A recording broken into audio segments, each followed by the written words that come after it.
splash wave cranked on the radio, wind in your hair, if you still have it. Let's take a drive with OutRun.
Hey folks, I'm Joe.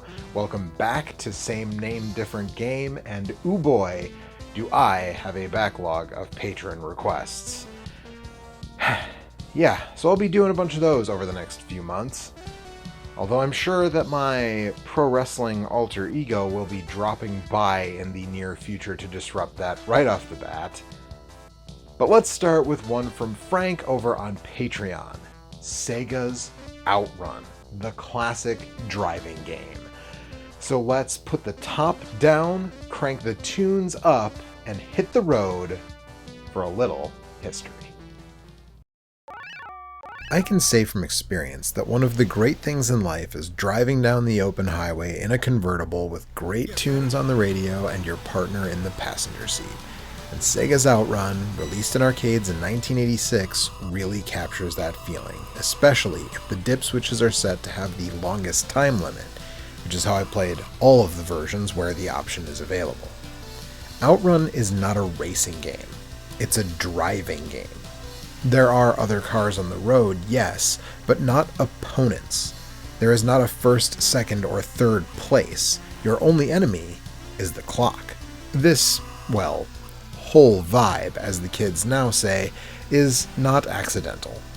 In a 2016 interview with Japanese website Skip City, translated by YouTube channel Shenmue 3, Suzuki said that he wasn't good at games as a young man, and that I wanted a game where you could just enjoy driving. He also mentioned wanting the game to be as realistic as possible, that a person who was a good driver in real life would be good at OutRun. And given the tech of the time, I'd say he got as close as anyone could. The game was a huge success for Sega, to the point that it was the top-earning arcade game in Japan in 1986. It also cleaned up in England, topping British Mag computer and video games arcade charts for the better part of 1987. Clearly, it did well in North America too, though I can't confirm how well, since I was unable to locate any coin-op industry magazines from 86 or 87 that would show its success here. Be that as it may, the game is such a touchstone for the mid-1980s that it's both listed in the Wikipedia article for the Ferrari Testarossa Spider, the car you drive in the game, as something that bolstered the car's popularity, and retro synthwave music is now sometimes simply referred to as OutRun. But did the game earn that status, and does it hold up today?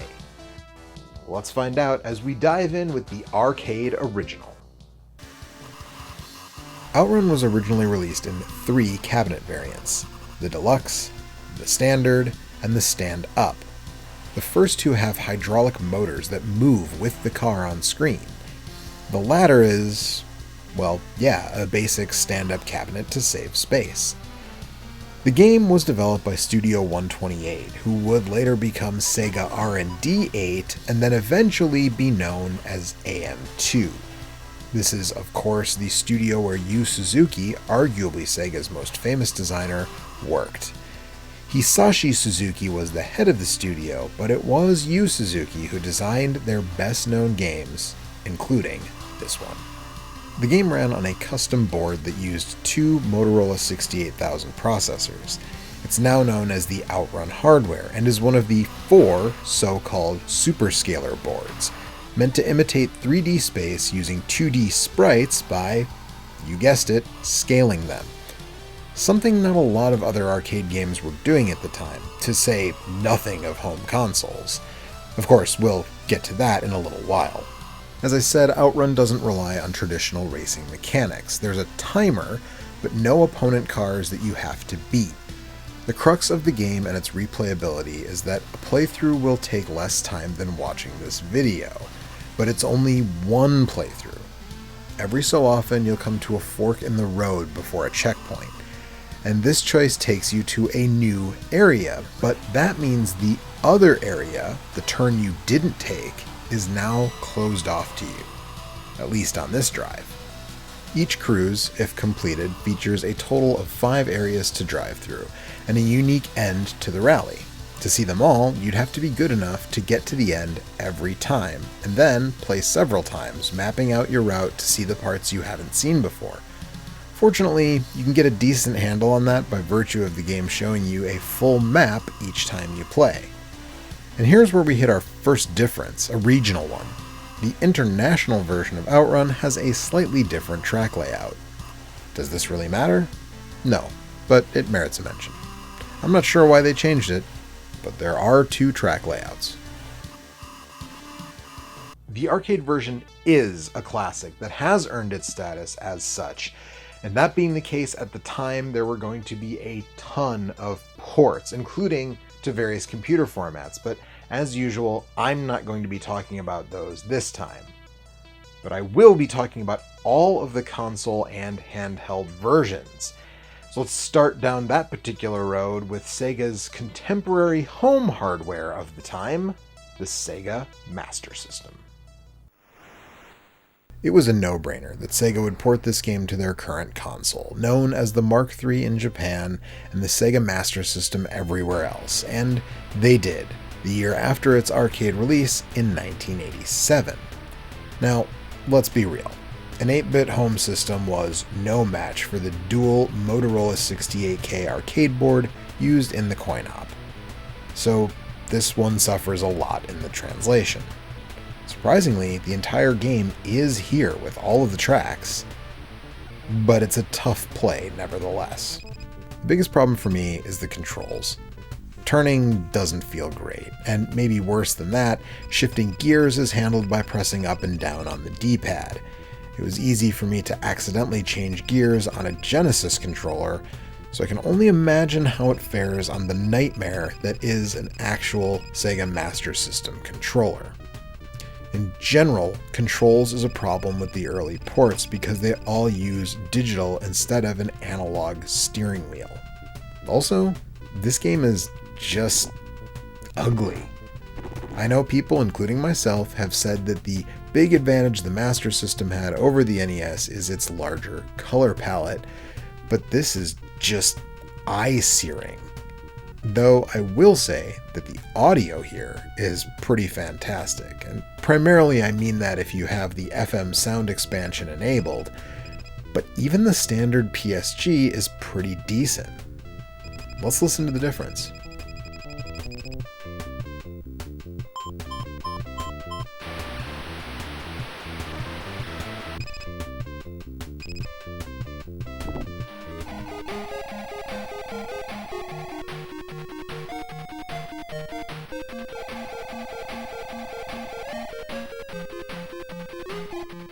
Wisely, they sacrificed engine sound for better music, and while it does feel oddly quiet for a driving game, it works. And the FM synth version is just really fantastic, especially when compared to the sound capabilities of other systems in 1987, like the NES or Atari 7800. Speaking of the music, Sega released another version of OutRun on this hardware 2 years later to support their wacky 3D glasses. cleverly titled OutRun 3D, it's very much the same game, only in stereoscopic 3D and with some different music. It was only released in PAL territories. Interestingly, the next version was not published or developed by Sega. And even though the Genesis was out and had been for at least a year in most places, that version was still forthcoming. No, the next one we're talking about was released for the TurboGrafx 16, known in Japan, the only territory where this port actually came out, as the PC Engine. I've beaten the dead horse of the American TurboGrafx library plenty here, but I remain flabbergasted that big titles like OutRun were left in Japan.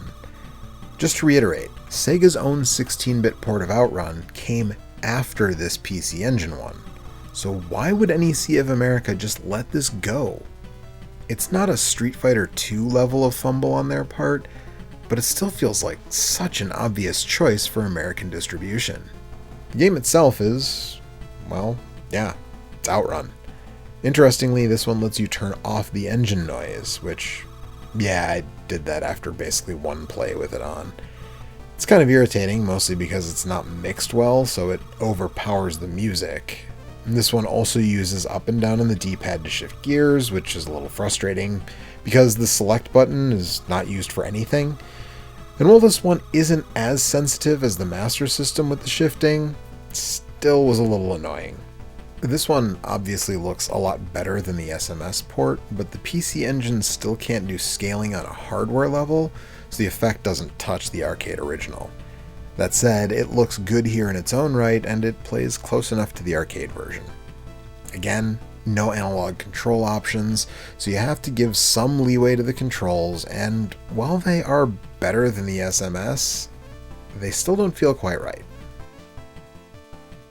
In 1991, Sega released two versions of OutRun, one on a console and one on a handheld. We'll start with the console version, for the venerable Genesis. The Genesis port is the best contemporary port, if your definition of contemporary includes 5 years later. It was developed in-house by Sega's CS, who also worked on a lot of heavy hitters in the Mega Drive library, including all 3 Streets of Rage games, Phantasy Star 4, Rystar, and more. This is a pretty faithful port, but as with all the other ones I've discussed so far, it lacks analog control. Even though there was a Japan-only Mega Drive analog controller, it doesn't work with this game in any territory. And I was honestly surprised to find out that there was no racing wheel for the Genesis. Still, this is a pretty solid conversion, and the controls work a lot better than the prior ports, in my opinion. T's Music, who did the fantastic soundtrack to Final Fight CD, among others, did the sound here, including a brand new music track, bringing the total to 4.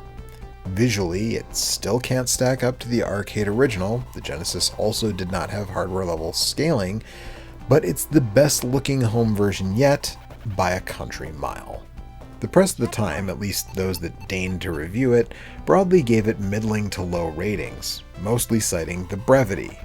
It's effectively a straight arcade conversion, and given that a single run takes barely 10 minutes, it's not hard to see everything the game has to offer in less than an hour and a half, and at a retail price of $50 in 1991 money, it's understandable why the recommendation would be to spend that money elsewhere.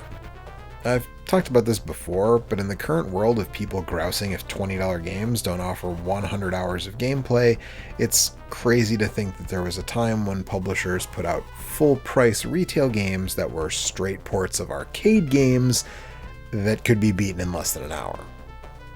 Having said that, this game doesn't currently cost $50. Though it is honestly surprising that it hasn't ever been re-released on modern systems, or even systems of the past few generations on the many, many Genesis and Mega Drive collections that Sega has put out over the years. That's weird, but I guess at this point they mostly just stick to the arcade version of that one.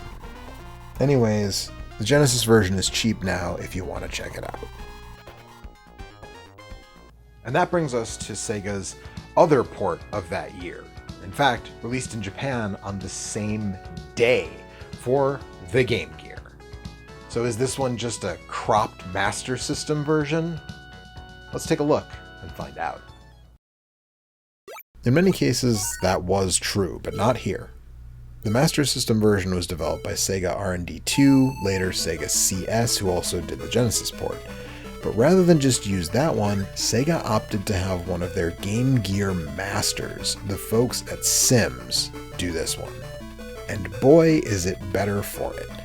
While this one does lose a few of the tracks, with a total of only 10 areas to race through instead of the 15 seen in all the other versions, this one plays much better than the SMS port, and is the only version with a 2-player mode, where you actually do race against another person. Or the computer. This obviously is me racing the computer, because believe it or not, I don't have anyone locally who wants to hang out and play the Game Gear version of OutRun with me. It also sounds great, all things considered.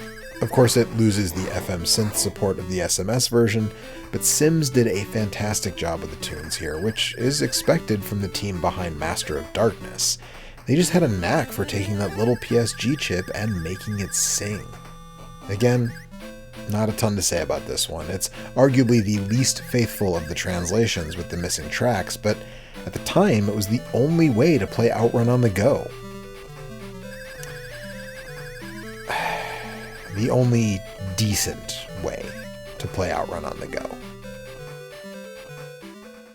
And that wraps it up for what I would consider the contemporary ports of OutRun. But let's take a quick break, and then we will come back and talk about the later versions as well as a full-blown remake.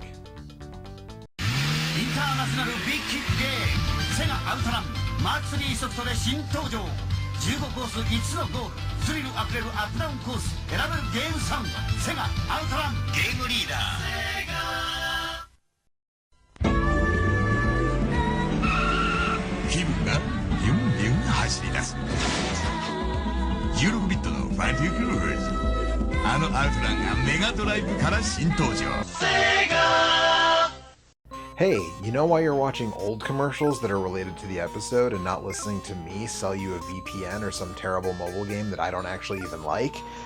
Well, that's because this show is 100% supported by viewers like you via Patreon and YouTube membership. Just $1 per episode gets you early access and other stuff, so consider checking it out. Back to the show.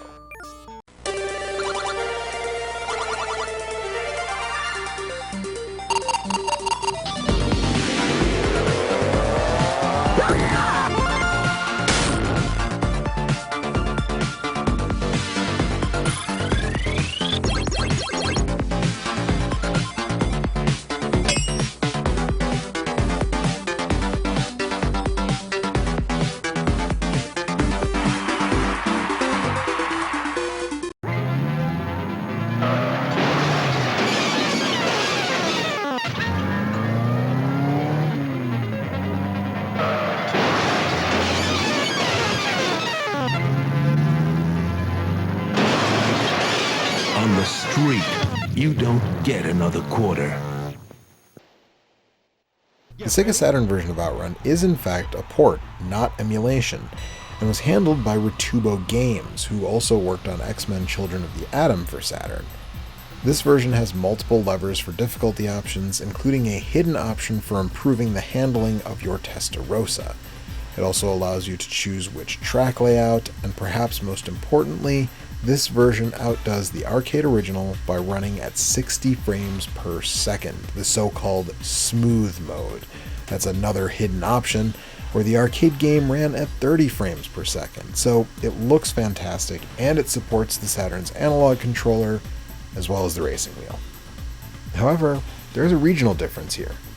The Japanese version was released on its own under the Sega Ages banner. 13 games total were released in this series in Japan, but here in the West, we only got 3. Though fortunately, they were all on the same disc, Sega Ages Volume 1. And I've harped on it before, but for some reason it fell to Working Designs to release a Sega game in North America. What on earth is that about? Now, both versions are mostly the same. They each have the 60 FPS mode, they both let you choose which track layout you want, but perhaps of vital importance to you, dear viewer, the Japanese version includes a remixed soundtrack, which was cut from the Western release, I presume to have enough room on the disc for Afterburner 2 and Space Harrier. And of course, there was a time when that was a great deal, but if you're hunting for the genuine discs now, we're actually in a place where all three of the Japanese games complete are about half the price of the North American one in the same condition.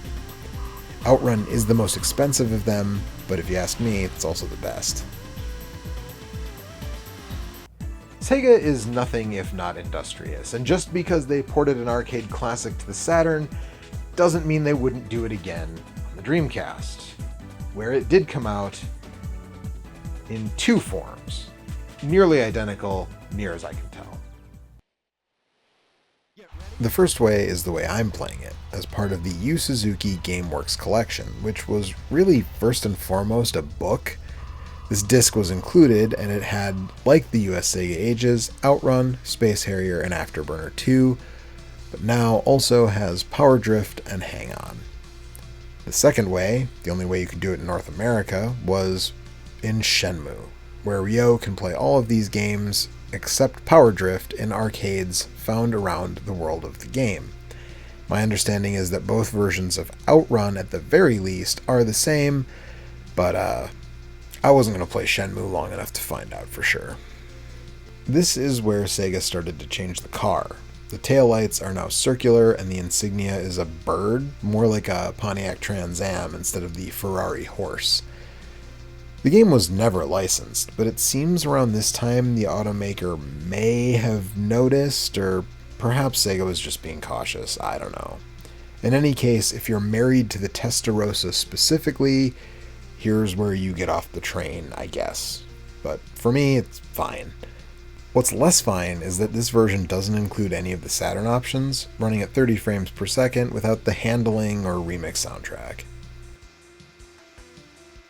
Basically, the Dreamcast is just a straight arcade emulation with no bells or whistles or additional features.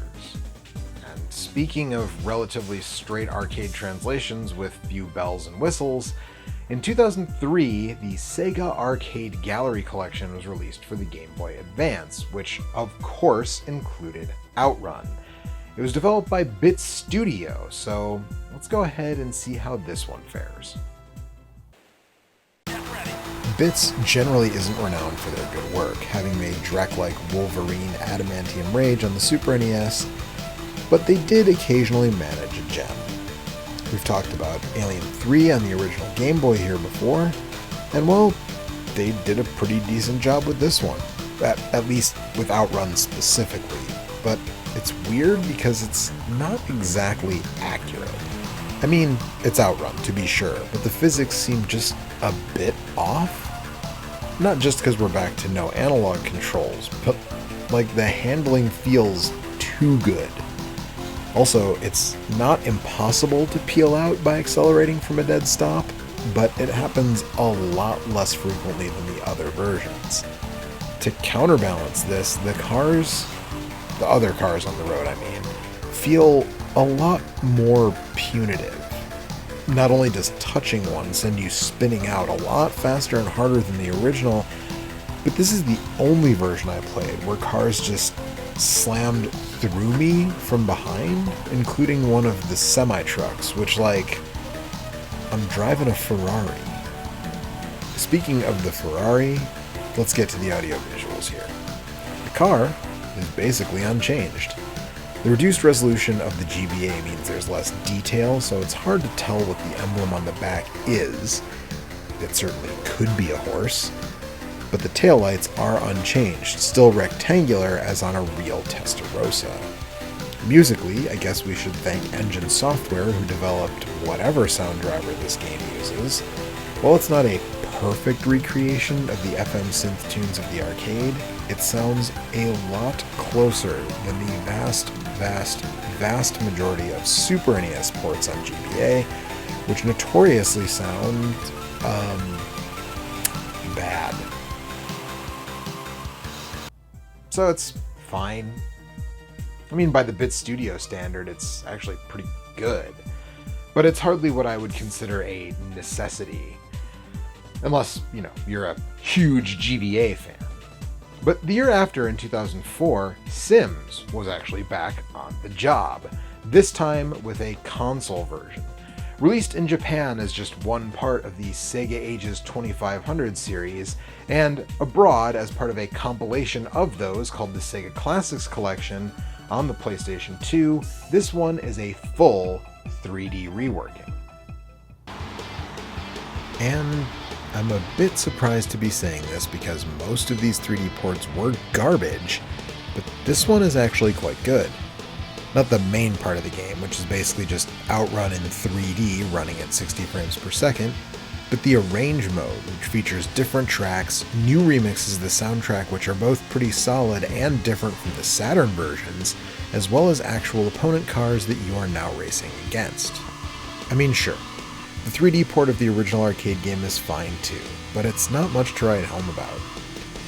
3D graphics age a lot worse than 2D sprites in my opinion, so this is just an uglier version of OutRun. But the Arrange mode is what makes this one worth playing. And like I said about the Game Gear port, Sims absolutely knew their stuff. This is a great effort. And while a lot of the games on this collection are bad, if you're a big OutRun fan, honestly, the current asking price for a disc-only copy of this is less than $10, which is absolutely worth it. And that brings us to the final versions. From the masters at M2, this was for the 3DS and the Nintendo Switch.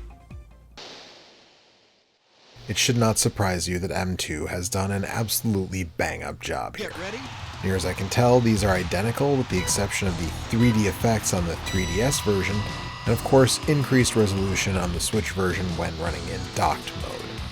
Like the Dreamcast version, the back of the car has been changed, but unlike that version, there's a ton of new stuff here, including multiple mods to the car, unlocked by getting each different ending. These also change the paint job, which is kinda neat. The game plays in widescreen if you want it to, and it looks amazing. It plays perfectly, and it adds a bunch of new features, including new music and the exclusive track from the Genesis version, plus an option to just play all of the songs instead of just one on a loop. The only possible drawback here is if you're really, truly upset that the car doesn't look like the Testarossa anymore, but I honestly can't see that being that big of a gripe for anyone. And besides, in 1985, Ferrari didn't even make a convertible Testarossa Spider, so the car was always inaccurate. There's no two ways about it.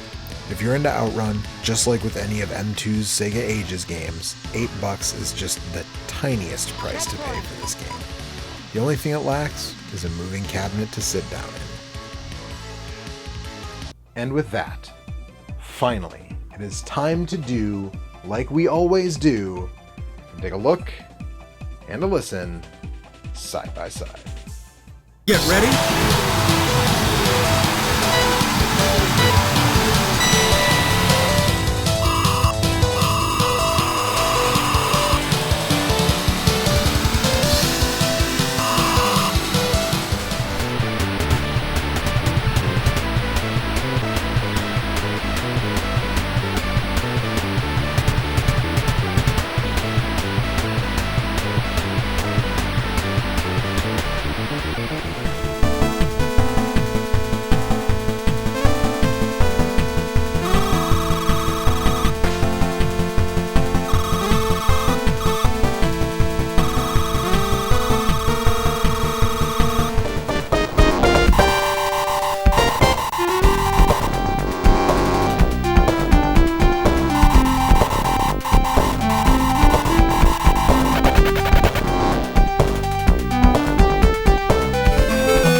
Checkpoint. For me, the worst looking one here is easily the Master System. Yes, the Game Gear isn't that impressive upscale, but on the original Game Gear display, looks a lot better. PS2 version honestly isn't far behind in terms of looks, but makes up for it with the remixed music. But for me, the accurate versions of the original that run at a buttery smooth 60 frames per second take it. Those being the Switch and Saturn versions. Audio-wise, the Switch has to take it for me by including the most tracks and the option to hear them all, rather than one song as a loop. But the remixes in the Saturn and PS2 ports are both fun.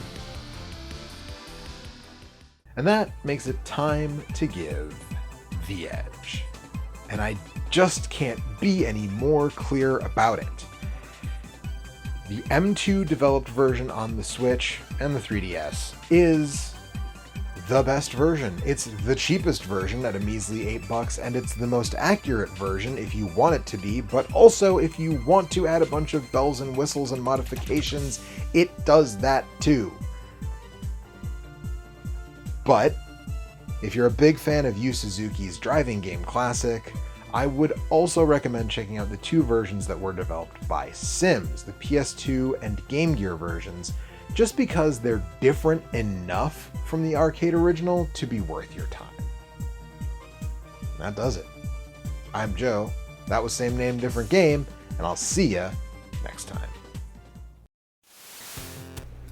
Hey everyone, it's Joe. Thanks so much for being really patient with this episode. I know it's been about 8 months since I put a video up, and I just needed some time. But now I'm back. The next video will be up much sooner, and